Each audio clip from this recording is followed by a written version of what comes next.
പരിചയമില്ലാത്ത നമ്പറാണല്ലോ. ആരാ ഈ നേരത്തെ വിളിക്കാൻ? ഇനി നേരത്തെ വിളിച്ച വർക്ക്ഷോപ്പുകാരായിരിക്കൂ. Hello hello മാധവേട്ട. ചന്ദ്രുവാണോ? നീ ഏത് നമ്പറിൽ നിന്നായി വിളിക്കുന്നേ? നിന്റെ ഫോണിന് എന്ത് പറ്റി? അത് പിന്നെ എന്റെ ഫോൺ തറ വീണ് പൊട്ടിപ്പോയി. ഇത് പിന്നെ ആരുടെ ഫോൺ നമ്പരാ? സുചിത്രയുടെ അമ്മ ജഗതയ്ക്കൊപ്പം അടുത്ത വീട്ടിൽ ജോലി ചെയ്യുന്ന പെൺകുട്ടി മീനാക്ഷി, അവളുടെ ഫോണിൽ നിന്നാ വിളിക്കുന്നത്. എന്താ ചന്ദ്രു, എന്തിനാ ആ കുട്ടിയെ ബുദ്ധിമുട്ടിക്കുന്നത്?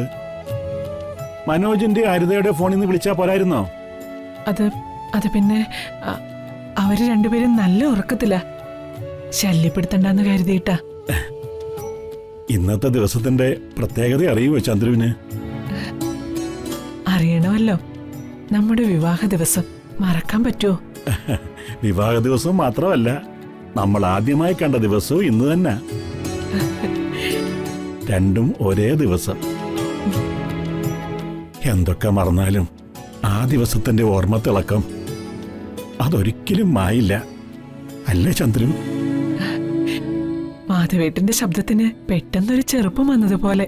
ആ, ഈ പറയുന്ന ആൾക്കും മധുര 17ന്റെ കിളിമൊഴി തന്നെ.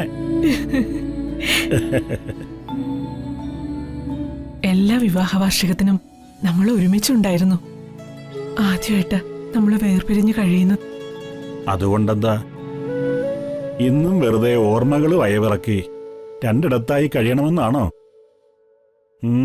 നടക്കില്ല. ഉടനെ ചന്ദ്രിയെ കാണാൻ ഞാൻ അങ്ങോട്ട് വരുന്നുണ്ട്. ഇങ്ങോട്ട് വരുന്നുണ്ടെന്നോ? നമ്മൾ രണ്ടാൾക്കും കൂടി പഴയതുപോലൊന്ന് ചുറ്റിക്കറങ്ങണം. എന്നിട്ട് രണ്ടാൾക്കും മാത്രമായി നമ്മുടേതായ ഒരു ലോകം സൃഷ്ടിക്കണം. എന്നുവെച്ച് നമ്മൾ മാത്രം പങ്കെടുക്കുന്ന ഒരു വിവാഹ വാർഷികം. ചന്ദ്രു, എനിക്ക് ചിലപ്പോഴൊക്കെ തോന്നാറുണ്ട്, നമുക്ക് നമ്മൾ മാത്രം മതിയായിരുന്നു. അതെ ചന്ദ്രു,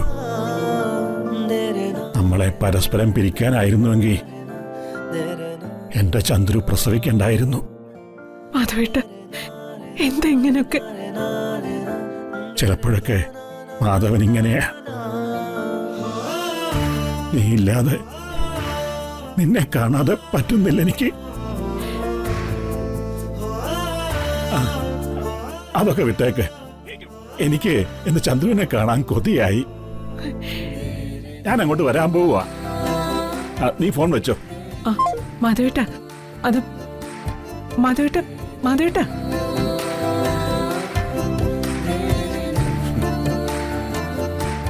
ഈശ്വര, കട്ടാക്കി. മാധവേട്ടൻ ഇപ്പൊ ഇങ്ങോട്ട് വന്ന, അയ്യോ, ഇവിടെ എന്താകും?